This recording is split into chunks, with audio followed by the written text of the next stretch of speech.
नमस्कार दोस्तों, मैं हूं आपका भाई, आपका साथी सुनील चौधरी और आप देख रहे हैं एबीसी ऑटोमोटिव। आज हम बात करने वाले हैं एक ऐसी गाड़ी का रिव्यू करने वाले हैं जिसने आते ही सोशल मीडिया पर धूम मचा दी। मारुति विक्टोरिस। मारुति कहता है दिल सब चाहता है, लेकिन सवाल यह है क्या विक्टोरिस सच में दिल की सारी ख्वाहिशें पूरी कर पाती है? माइलेज चाहिए, सेफ्टी चाहिए, स्टाइल चाहिए या सिर्फ मारुति का नाम काफी है? इस रिव्यू में मैं आपके सामने खोलूंगा विक्टोरिस की reality. No sugar coating, no bias, और हर दूसरे मिनट आपको लगेगा कि हाँ भाई ये तो सच बोल रहा है।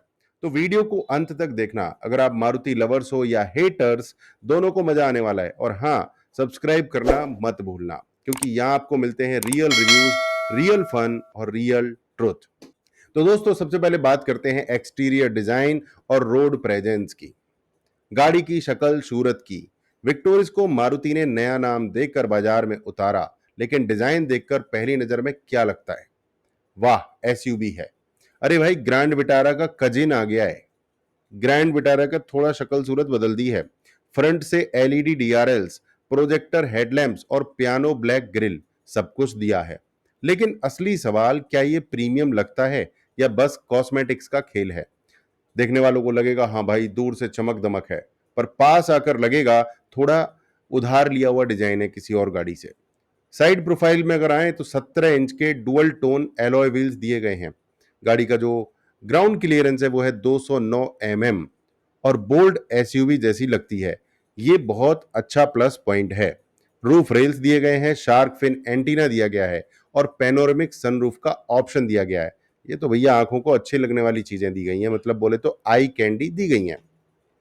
लेकिन रियल एसयूवी लवर्स पूछेंगे, भाई लुक से ज्यादा दम है या नहीं है? पीछे से कनेक्टेड एलईडी टेल लैंप्स और बोल्ड विक्टोरिस की बैजिंग दी गई है। पहली बार देखने वालों को जरूर लगेगा प्रीमियम टच है। रोड प्रेजेंस है गाड़ी का, नो डाउट, पर क्या ये हैरियर या एक्सयूवी 700 जैसी कमांडिंग लगती है? सीधा सीधा जवाब है नहीं लगती। यह विक्टोरिस थोड़ी कॉम्पैक्ट प्रीमियम एसयूवी वाइब देती है। बड़ी एसयूवी वाली धाकड़ फील नहीं है गाड़ी के अंदर।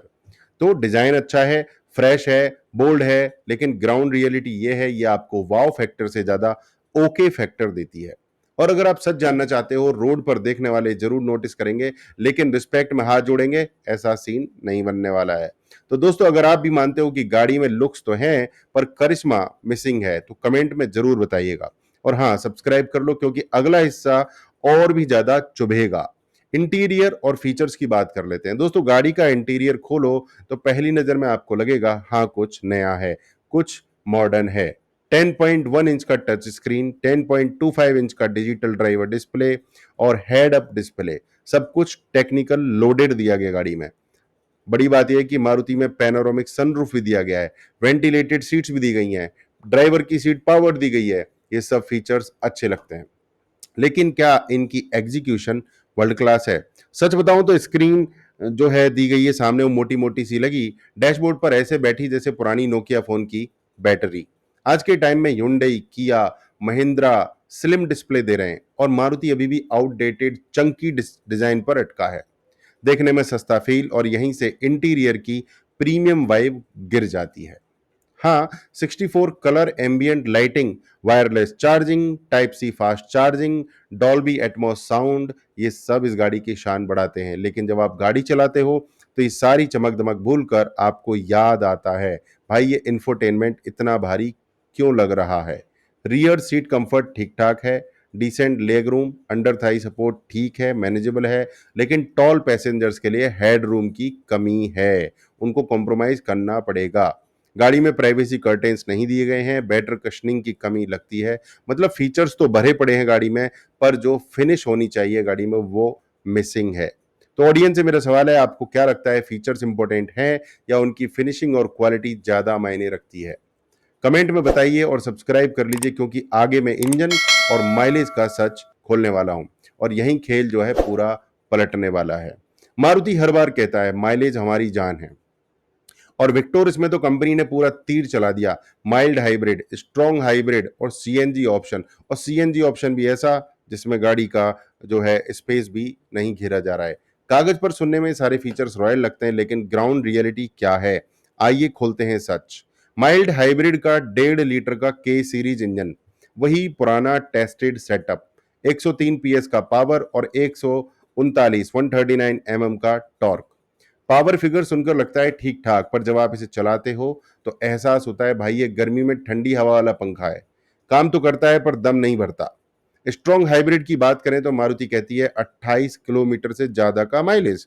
हकीकत यह है कि सिटी में इसका माइलेज 18 से 19 है, हाईवे पर 21 है, और वो भी अगर आप एकदम हल्के पैर से चलाओ तब, भारी पैर से नहीं चलाना है तो। हाँ, फ्यूल एफिशिएंसी अच्छी है, लेकिन मारुति का जो 28 वाला मार्केटिंग बैंड बाजा है वो पूरी तरह सच नहीं है। सीएनजी वेरिएंट माइलेज किंग है, कोई डाउट नहीं है, लेकिन पावर 100 से गिरकर 86 बीएचपी पर आ जाती है सीएनजी वेरिएंट में। मतलब चलाते वक्त आपको लगेगा भाई गाड़ी तो हाइब्रिड जैसी लग रही है, लेकिन खींचने में थोड़ा हाँफ रही है। गियर बॉक्स ऑप्शंस की बात करें तो 5 स्पीड मैनुअल है, 6 स्पीड टॉर्क कन्वर्टर है और स्ट्रॉन्ग हाइब्रिड में ई सीवीटी है। टॉर्क कन्वर्टर स्मूथ है पर आउटडेटेड लगता है। ई सीवीटी हाइब्रिड स्मूथनेस देता है पर एंथुजियास्ट के लिए बोरिंग टैग से बच नहीं पाता है। तो सिंपल ट्रुथ है, विक्टोरिस इंजन लाइनअप भरोसेमंद है, फ्यूल एफिशिएंट है, लेकिन कोई भी थ्रिल नहीं देता है। और दोस्तों यही फर्क है कार चलाने और कार एंजॉय करने में। ऑडियंस से मेरा सवाल है, क्या आप माइलेज किंग को चुनोगे या थोड़ी पावर और थ्रिल वाली गाड़ी लोगे? कमेंट में लिखना, और हाँ सब्सक्राइब कर लेना, क्योंकि अगले हिस्से में बताऊंगा किस वेरिएंट की वैल्यू और किस में पैसा डूबेगा। Variants and pricing. अब भाई मारुति विक्टोरिस की सबसे बड़ी चालाकी है इसकी वेरिएंट और प्राइसिंग स्ट्रेटजी।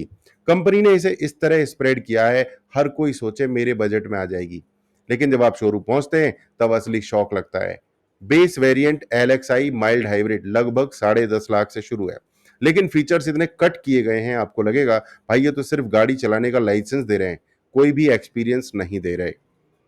मतलब स्टेयरिंग, व्हील्स और बॉडी मिल रही है, लग्जरी कोई नहीं मिल रही है। जैसे जैसे आप ऊपर बढ़ते हो VXI, ZXI, ZXI प्लस कीमत बढ़ती चली जाती है।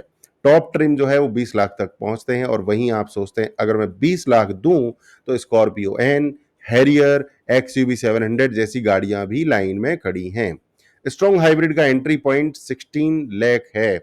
अब सोचो जो आदमी 16 से 20 लाख दे रहा है वो सिर्फ माइलेज के लिए तो कॉम्प्रोमाइज नहीं करेगा, करेगा क्या? Not really. और यही मारुति का सबसे बड़ा गैम्बल है।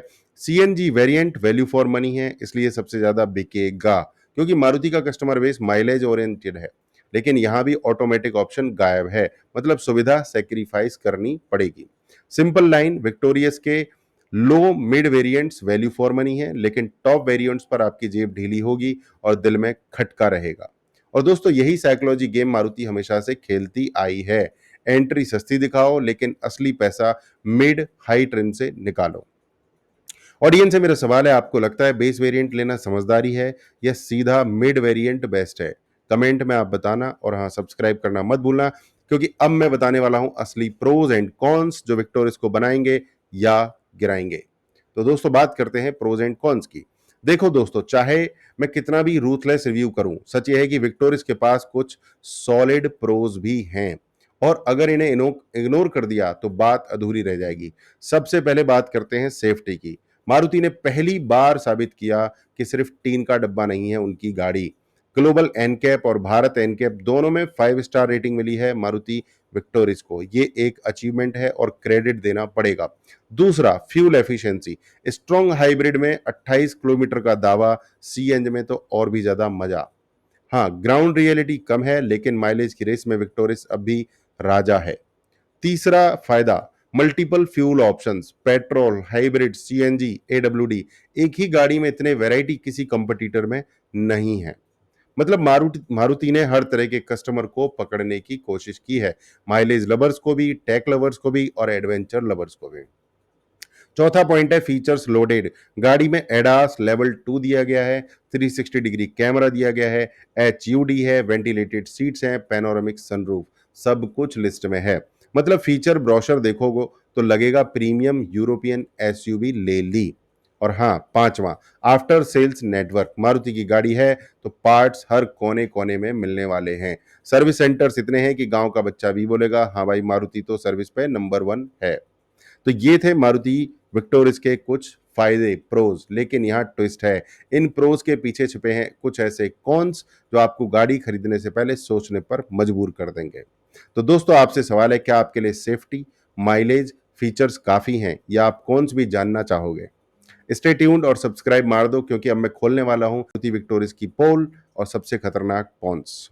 तो सुनिए दोस्तों, प्रो सुनकर अगर आप सोच रहे हैं कि वेरियस जो मारुति विक्टोरिस है वो परफेक्ट है, तो रुक जाइए, क्योंकि इसके कौन सुनकर आप कहोगे ये है असली रिव्यू। सबसे पहला, पावर एंड परफॉर्मेंस। विक्टोरिस का इंजन भरोसेमंद है, पर गाड़ी में कोई भी थ्रिल, कोई भी मजा नहीं है। थ्रिल के मामले में गाड़ी जीरो है। स्ट्रॉन्ग हाइब्रिड हो या माइल्ड हाइब्रिड, दोनों में वही फील आती है जैसे संडे को असली पंखा चला दो, आलसी पंखा। चलेगा लेकिन मजा नहीं आएगा। हाईवे पर ओवरटेक करते हुए आपको लगेगा भाई दुआ करो टाइम पे निकल जाए, यानी ओवरटेक के लिए गाड़ी नहीं है, और ओवरटेक करना ही पड़ता है। दूसरा पॉइंट है प्राइसिंग ट्रैप। एंट्री मॉडल सस्ता लगता है, पर यूजेबल फीचर्स के लिए आपको मिड या टॉप वेरिएंट लेना ही पड़ेगा, और वहां कीमत पहुंच जाती है 18 से 20 लाख। और अब बताओ 20 लाख में स्कॉर्पियो, हैरियर, एक्सयूवी 700 नहीं लोगे क्या? तीसरा, रियर सीट में कुछ दिक्कतें हैं, लेग रूम ठीक नहीं है, लेकिन हेड रूम टॉल पैसेंजर्स के लिए थोड़ा सा कम है। मतलब 6 फुट वाला बंदा बैठेगा तो लगेगा योगा करवा रहे हैं, सिर झुका के रखना पड़ेगा। चौथा, इंटीरियर क्वालिटी। फीचर्स की लिस्ट लंबी है, पर फिनिशिंग की लगे कि चाइनीज माल डाल दिया है। इंफोटेनमेंट स्क्रीन मोटी मोटी सी है, डैशबोर्ड आउटडेटेड है, ओवरऑल फील प्रीमियम से ज्यादा एवरेज लगता है। पांचवा पॉइंट, बेस वेरिएंट का लूट। 10.5 लाख देकर भी आपको बेसिक फीचर्स नहीं मिलते। मतलब ये मारुति की पुरानी आदत है, कस्टमर्स को शोरूम में खींचो, फिर धीरे धीरे जेब खाली करवाओ। और छठा पॉइंट, गाड़ी में स्पेयर व्हील नहीं है। भाई मारुति गाड़ी खरीदने के बाद पंक्चर होगा तो मैं इंस्टाग्राम पर रील बनाऊं क्या? पंचर कैसे होगा, उसका इलाज क्या है? अगर बीच रास्ते में मेरी गाड़ी पंचर हो गई, स्पेयर व्हील नहीं है, तो कैसे गुजारा होगा? तो दोस्तों सिंपल ट्रुथ ये है कि विक्टोरिस सेफ गाड़ी है, गाड़ी में फीचर्स हैं, गाड़ी में थ्रिल और मजा बिल्कुल भी नहीं है। गाड़ी वैल्यू हंटर्स को पूरी तरह सेटिस्फाई नहीं करेगी। क्या आप ऐसे कॉम्प्रोमाइज के साथ 20 लाख रुपए दोगे? कमेंट में फटाफट लिखो, और हाँ सब्सक्राइब करना मत भूलना, क्योंकि अब आने वाला है सेक्शन 8, जहां मैं आपको बताऊंगा विक्टोरिस किसके लिए है और किसके लिए बिल्कुल भी नहीं। दोस्तों अब तक आपने प्रोज और कॉन सुन लिए। अब देखो हर गाड़ी का एक टारगेट बायर होता है। विक्टोरिस किसके लिए है, चलिए साफ साफ बताता हूं। अगर आप एक माइलेज लवर हो, रोजाना लंबा सफर करते हो, पेट्रोल डीजल के दाम से परेशान रहते हो, और चाहते हो कि हर ट्रिप पे पैसों की बचत हो, तो विक्टोरिस स्ट्रॉन्ग हाइब्रिड और सीएनजी आपके लिए है। मारुति ने इन्हीं कस्टमर्स को टारगेट किया है। अगर आप एक फैमिली बायर हो, सेफ्टी चाहते हो, बड़े बूट स्पेस की तलाश है, और चाहते हो कि सर्विस कहीं भी मिल जाए, तो विक्टोरिस भी टिक कर देती है, आप विक्टोरिस ले सकते हैं। लेकिन अगर आप परफॉर्मेंस एंथुजियास्ट हो, गाड़ी से थ्रिल चाहते हो, जल्दी से एक्सीलरेशन चाहते हो, और हाईवे पर ओवरटेक का मजा लेना चाहते हो, तो भाई मैं आपको साफ साफ बता दूं, विक्टोरिस आपको नहीं लेनी चाहिए। ये गाड़ी आपको बोर कर देगी। उसके लिए हैरियर, एक्सयूवी 700, क्रीटा टर्बो और एमजी हेक्टर हाइब्रिड आपको देखनी होंगी। और अगर आप 20 लाख बजट लेकर जा रहे हो और सोच रहे हो प्रीमियम एसयूवी ले लेंगे, तो विक्टोरिस एक सेफ लोडेड ऑप्शन, लेकिन करिश्मा और प्रेस्टीज वाली एसयूवी नहीं है। पड़ोसी बोलेंगे अच्छी है, लेकिन फ्रेंड्स बोलेंगे यार तू एक्सयूवी ले लेता। विक्टोरिस उन बायर्स के लिए है जो सेफ, रिलायबल और माइलेज वाली एसयूवी चाहते हैं, लेकिन जो लोग चाहते हैं परफॉर्मेंस, प्रीमियम एक्सपीरियंस, वो शायद इससे दूर ही रहेंगे। तो दोस्तों बताइए आप किस कैटेगरी में आते हो, माइलेज वाले या परफॉर्मेंस वाले? कमेंट करना मत भूलिएगा, और हाँ सब्सक्राइब कर लीजिए, तो अब तक आपको कर लेना चाहिए था, राइट? अब दोस्तों विक्टोरिस किस सेगमेंट में खेल रही है, इस पर भी बात कर लेते हैं। वहां कंपटीशन का पूरा मेला लगा हुआ है, तो कंपेयर किए बिना रिव्यू अधूरा रहेगा। सबसे पहले हिंडी क्रीटा और किया सेल्टोस, दोनों गाड़ियां फीचर लोडेड हैं, पावरफुल टर्बो इंजन हैं, मॉडर्न इंटीरियर्स देती हैं। हाँ सेफ्टी रेटिंग वीक रही है, लेकिन ड्राइव प्लेजर और गैजेट फील में ये विक्टोरिस को पीछे छोड़ देती है। अब बात करते हैं टोयोटा हाई राइडर की। सीधा कजिन है विक्टोरिस का, क्योंकि दोनों का प्लेटफॉर्म और इंजन सेम है। तो फर्क कहाँ है? बस बेज और थोड़े इंटीरियर्स। तो अगर आप टोयोटा की ब्रांड वैल्यू और रीसेल चाहते हो, तो लोग अक्सर हाई राइडर की तरफ झुक जाते हैं। फिर आते हैं टाटा हैरियर एंड सफारी। यहां बात अलग ही लेवल की है। बड़ी SUV feel, solid build, powerful diesel engine. हाँ टाटा की निगल्स और आफ्टर सेल्स का डर है, लेकिन कमांडिंग रोड प्रेजेंस विक्टोरिस को छुपा देती है। और हाँ, महिंद्रा एक्सयूवी 700 20 लाख तक जाते-जाते विक्टोरिस वर्सेस एक्सयूवी 700 गेम ही खत्म हो जाता है, क्योंकि वहां एक्सयूवी आपको शीयर परफॉर्मेंस, फीचर्स और रोड डोमिनेंस देती है। विक्टोरिस उसके सामने माइलेज वाली फैमिली एसयूवी बनकर रह जाती है। कमेंट में भी देखो तो Honda elevate, Volkswagen tycoon, Skoda Kushaq, सब कंपटीशन स्ट्रांग है। कुछ की प्राइसिंग एग्रेसिव है, कुछ ड्राइविंग प्लेजर में अनबीटेबल हैं। तो दोस्तों सच यही है, विक्टोरिस सेफ है, प्रैक्टिकल है, लेकिन भीड़ में वाव फैक्टर और पर्सनैलिटी गाड़ी की नहीं है। मतलब ये गाड़ी आपको बचा लेगी खर्चे से, पर पड़ोसियों की नज़र में बॉस एसयूवी नहीं बनाएगी। तो मेरा आपसे सवाल है दोस्तों, अगर आपको 15 से 20 लाख बजट में एसयूवी लेनी है तो आप विक्टोरिस चुनोगे या कोई कंपटीटर? कमेंट करो और हाँ, सब्सक्राइब करना मत भूलना, क्योंकि अब आ रहा है फाइनल वर्डिक्ट, जहां मैं विक्टोरिस को नंबर दूंगा। तो दोस्तों अब फाइनल सवाल, क्या मारुति विक्टोरिस खरीदनी चाहिए या नहीं? तो सीधा सीधा सुन लो। अगर आप माइलेज के दीवाने हो, चाहते हो एक सेफ रिलायबल फैमिली एसयूवी, तो विक्टोरिस एक सॉलिड पैकेज है। 5 star safety, hybrid mileage, CNG option और मारुति का वाइड सर्विस नेटवर्क, ये सब वैल्यू जोड़ते हैं।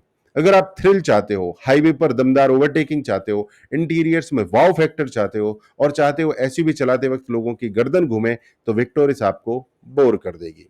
20 लाख खर्च करके एक्सयूवी 700 वाला स्माइल यहां नहीं आएगा, बस ओके ओके वाली संतुष्टि मिलेगी। तो वर्डिक्ट सिंपल है, विक्टोरिस एक स्मार्ट चॉइस है लेकिन इमोशनल चॉइस नहीं है।